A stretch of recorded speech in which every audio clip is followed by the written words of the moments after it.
Big boss season 14 के घर में रुबीना दिलेक और राहुल वैद्य की कैप्टनशिप टास्क के दौरान लड़ाई होती है, जहां पर राहुल वैद्य रुबीना को काफी कुछ बोलते हुए नजर आते हैं। लेकिन अब रुबीना समझ चुकी हैं राहुल वैद्य का गेम और रुबीना ने डिकोड कर दिया है कि आखिर राहुल वैद्य नल्ले, नल्ली और सस्ता वकील जैसे शब्दों का इस्तेमाल क्यों कर रहे हैं। चलिए आपको बताते हैं कि ऐसा क्या हुआ लाइव फीड के दौरान, क्या बोला रुबीना ने राहुल के बारे में।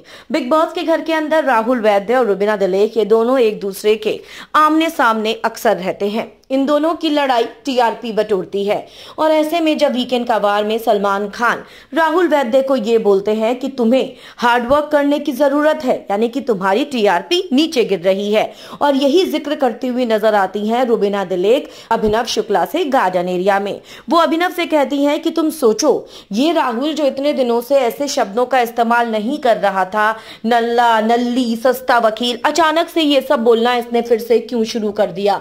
क्योंकि इसको सलमान सर ने वीकेंड का वार में बोला था कि राहुल वैद्य तुम्हें हार्डवर्क करने की जरूरत है, और ये घर के अंदर अपना टारगेट ढूंढता है और इसको सबसे इजी टारगेट हम दोनों ही लगते हैं। इसको पता है ये हमें बोलेगा तो हम इसको जवाब देंगे और कहीं ना कहीं मुद्दा बनेगा और इसको भी टीआरपी मिल जाएगी, इसको कंटेंट मिल जाएगा, ये स्क्रीन पर दिखेगा, और जाहिर सी बात है कि अगर ये सब बोलेगा तो टीआरपी तो आएगी ही आएगी। और अगर लड़ाई करेगा तो बिग बॉस उसको दिखाएंगे ही दिखाएंगे एपिसोड में।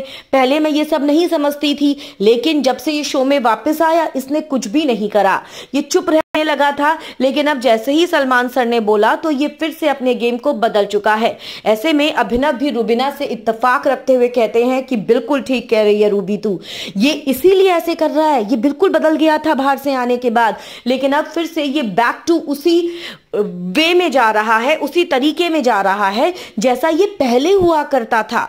यानी कि साफ हो चुका है कि रुबीना दिलेक समझ चुकी हैं कि राहुल वैद्य ने अपने गेम को फिर से क्यों बदल दिया है। इस तरह से रुबीना ने बिग बॉस के घर के अंदर राहुल वैद्य के गेम को डिकोड कर दिया।